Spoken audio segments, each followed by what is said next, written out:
Hey guys, welcome back to the channel. Today I'm going to talk about the COROS NOMAD fishing watch and how I've been using it the entire year on the Bassmaster Elite Series season. And I'm going to tell you guys very specific situations that this thing has helped me, and also how it's helped document things and things that I would have never thought I would have wanted to know or really have the access to while I'm out there fishing. We have so much stuff at our disposal, from electronics to our phones to apps, you name it. Why would I need anything else? You guys need to pay attention to this video, because I'm going to dive into some very unique situations that this watch has 110% absolutely helped me. One of those things that I never thought I needed, but now I know its capabilities and I'll never go back to not having one. First things first, the COROS NOMAD watch. This watch does everything from track and fitness. That's where COROS is mainly known for. It's the top watch in running, triathlons, fitness, tracking, all of that. It does it all. It is a smart watch. I can get phone calls, my emails, my texts, all goes to my watch, which I never had one before, so that's really, really great. But I'm gonna basically dive into the fishing side of it and what this has really opened my eyes up to. Just being out on the water, being able to have live data on my wrist and check it throughout the day, game changer, because I'm not always getting on my phone, especially in a tournament. I'm not getting on my phone and checking the barometric pressure. I'm not checking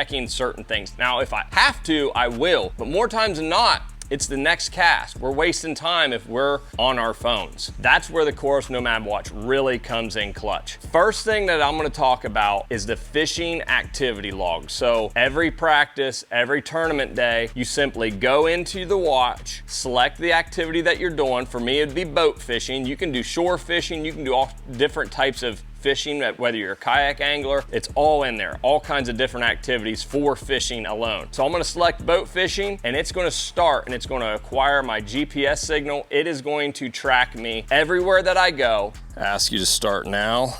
Yes, and here we go. Clean that thing off. And so it's gonna track us, basically everything, all the conditions. It's gonna be recording that all day long. We have it all right here on the watch. And another cool thing is I don't get any notifications like from my phone and stuff while I have this on. Yeah, that's cool too, because it's a smart watch.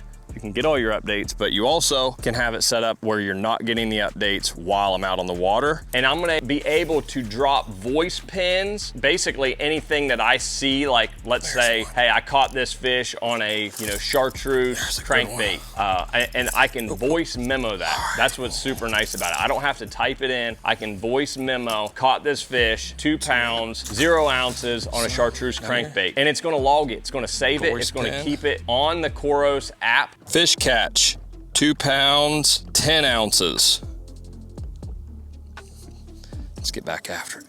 And so really that's going to generate a trail and a pattern, hopefully, that I'm starting to develop. One really key thing that I love about the fishing activity is it basically shows where you've been and how long it took you to figure things out. Basically, how long it took you to fish this area, to fish this area. And I'm in the Bassmaster Elite Series. I have to break down a body of water, a big body of water, in 3 days. And one thing that I'm always constantly trying to get better at is practice.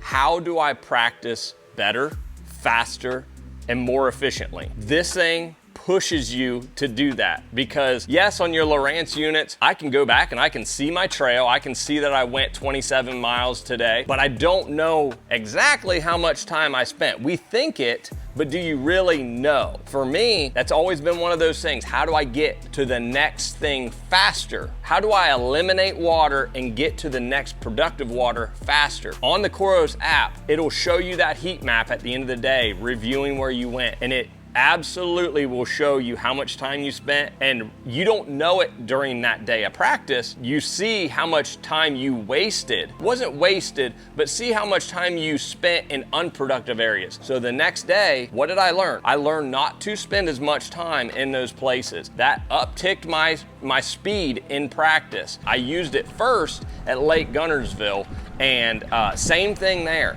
First event of the season, and I'm looking at it at night, and it was Guntersville was, you know, low 30s to start the season. Dude, I moved slow and I saw it. It made me pick my pace up because I wasn't seeing enough areas. Guntersville's 72 miles long. Lake Martin, big body of water, creeks everywhere, pockets. So those two events really opened my eyes to getting around faster. Yes, you want to think that, but this was showing me, hey, this is the productive stuff that I found today. This is the unproductive stuff. How do I get to the next spot faster? Makes a big difference. Am I perfect at practice yet? Absolutely not. I'm still getting better, but using this as a tool, super beneficial. Also being able to log your catches and stuff like that, what you caught them on, so then it's all saved on the app. One really cool thing that I used this year at Santee Cooper, I was looking for bedfish in practice, and a lot of us were in the same areas. So the biggest thing in bedfishing tournaments, you don't want other anglers to see that you're marking bedfish, right? So I would sneakily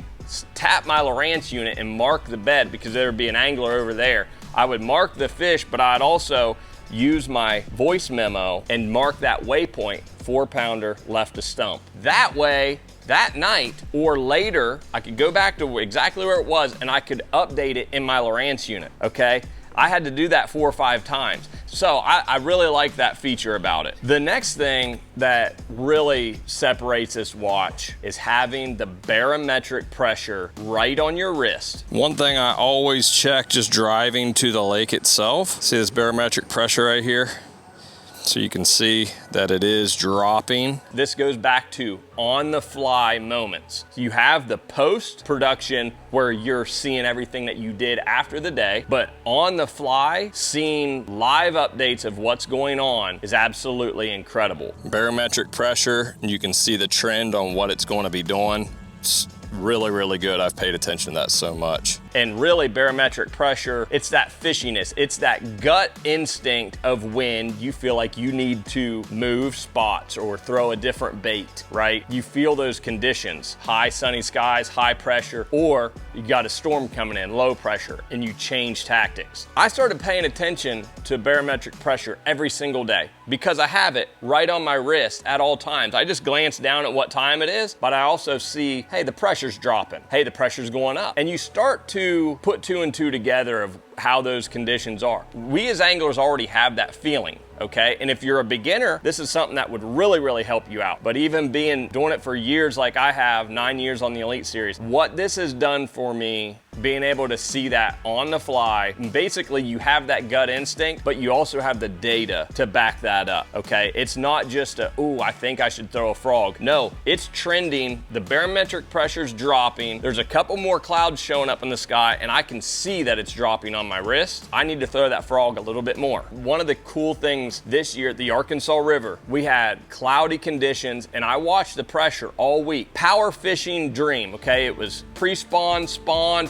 everything was going on. I was going down fishing bank grass with a swim jig. And in practice, if you got it around one, they would eat it. And they would come up and just smoke that swim jig. And I ended up having to put a bait keeper on so I wouldn't catch them. But in the tournament, things started to change. So I roll up to my first area. I got there first. I'm going to catch them. I felt really good about it, but the conditions were different, okay? And I hit the first patch of grass, nothing. Next patch of grass, nothing. And I'm like, what is going on?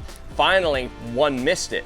And the pressure's high, no clouds, not as much wind. And then finally, I think I had 2 or so miss it. I put the dang swim jig down and I picked up my flipping bait. I picked up a tube and basically started flipping the same grass that I was swimming that jig in. Now I hadn't done it all practice, but having that data, having that for sure, yes, the conditions are definitely different. It helped me have the confidence to keep flipping. And it wasn't, but the next patch of grass, I flip up there, catch like a 3.5 pounder. Gold on the Arkansas River. Next patch, I catch another one. I ended up losing another. My point is, just having that knowledge of what the week was holding for the barometric pressure and what it was different for the tournament day allowed me to have confidence in that change. When you're throwing things like a topwater, a frog, you want to have that pressure on your side. Not that it's the be-all, end-all, because even if we have the worst barometric pressure days ever, you still have to catch fish, but it gives you that peace of mind that, hey, this doesn't feel right. The fish aren't telling me what, they're telling me that this isn't right, and this thing's not telling me. So that's what's really cool about that, to have that information on the fly. It also has the weather. You can scroll down, tell you what the outlook is for the rest of the day, which is really nice when you're out there, you're not having to look on your phone. And it also gives you your wind projection. No tide data because obviously we are on the Tennessee River. And this year at the Pasquotank River, had a 3rd place finish. I utilized the COROS NOMAD the entire time. Barometric pressure, but also the wind. Seeing that wind, what it was doing on the fly, okay, that was critical. I'm driving 160 miles round trip, and basically in the ocean, I needed to know what the wind was doing at all times, because I needed to get there and I needed to get back on time. And I also used it at the Pasquotank heavily for the bite window, being able to establish that bite window when I logged it, where I was at and everything. And basically that week, I was dialed in on when those fish were gonna bite, because it was a kind of a tidal fishery. It's wind driven, but tidal. That's one thing that this Nomad will do, is help you figure out that bite window and stay on top of when those fish are biting, when they're active, and where you need to be at when they go to biting. Because everywhere in the country, there's always a time that they bite in the morning and they bite in the afternoon. And figuring it out that week, when those specific bite windows are, will make a big difference in what you catch and the size of the fish that you catch. The next cool feature I really like about the Nomad watch is I can get the COROS HydroP, which is a sensor that you tie on and you can cast out. It pairs up to your watch, it pairs up to the app on your phone, and you can cast it out, and you're going to get basically the entire water column. From the very bottom to the surface, it's going to tell you water temperature at every depth, and it's also going to tell you the water clarity. Retrieve after hitting the bottom, so it's recording right now. And you just do a slow, steady retrieve. There it is. Bring it up. There you go. It just gave us all of the data. I want to keep that information, and now it's going to log it. So I can go right into my COROS app, what the water temperature is at each depth, which is super beneficial. And it's going to also give me the underwater light intensity, so how dark it was, and really why those fish are kind of using that depth range. And really having that information when I find fish, knowing that, okay, they're setting up in this type of water, especially in times of the year where water temperature is so critical.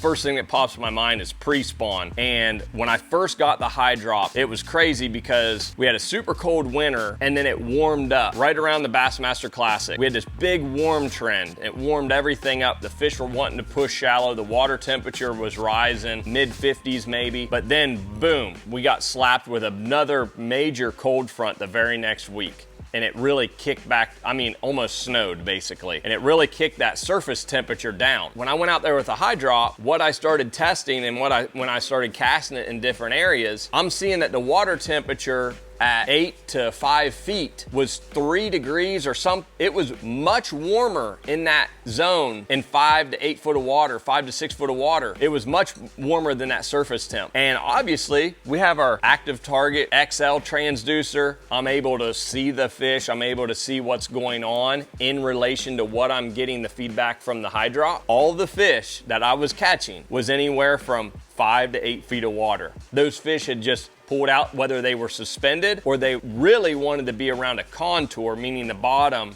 some type of contour around that 5 to 8 foot. Rock was key, 45-degree bank. Now, we would just say, yeah, that's typical pre-spawn. But to see that information in my mind, that would have helped me tremendously that week if I was fishing a tournament somewhere. I'm gonna kind of eliminate this really shallow stuff, because unless we get a really warm day, I'm already seeing that they're setting up like this. Let's find as much cover, let's find as much areas with bait in that 5 to 8 foot range. So really, really cool. And I ended up blitzing them on a jerk bait that day. And the information that this thing can tell you, it's going to save it all inside of your app, and it's going to tell you what type of water color it is, suggesting bait colors and stuff like that. So it's really useful to be able to have that information and know kind of why those fish are there. Basically, I almost like to use this thing backwards, I call it. I almost don't start off the day checking the water temperature everywhere with this. What I end up doing is once I start to get some bites, once I start to figure out, okay, I found a spot here, or maybe this is the best area that I found so far halfway through the day, that's when I want to check, why are these fish here? What's different? And I'll throw the HydroP out. I'll get that information. And now, if I find another area that I feel really good about it, I throw the HydroP out. Now I have the information for where the fish actually are that day. Let's go find more of that, right? Instead of testing maybe dead water. And that's a really good point if you really want to learn, is go back and check some of the places that didn't have fish. It probably has different data than the place that does have the fish, because hey, fish follow bait fish, and those bait fish follow all the oxygen, water temperature, all that stuff matters, and they all tend to find the same places. And another really good feature about the Nomad is the battery life. You can run it all week long and you don't have to charge it. So that's a really big positive. It's not something you got to plug in every night. Makes a big difference, you know, just not having to pay attention to that when you're out there on the water. Is it also tracks how many casts you make in a day. So if you really want to know how many times you've made casts and basically what your production level was it 150 casts per catch? Was it 800 casts per catch? What was your production level? So that's a really cool feature to have. And last but not least, this thing tracks all of your health while you're out there on the water. So for me, being a professional angler, stress level, heart rate, your average heart rate, your HRV, basically whether you're overtrained or too stressed out, like you need to have recovery, it's gonna log all that. And dude, I'll tell you what, the amount of stress that you go through, or that I go through in a tournament day,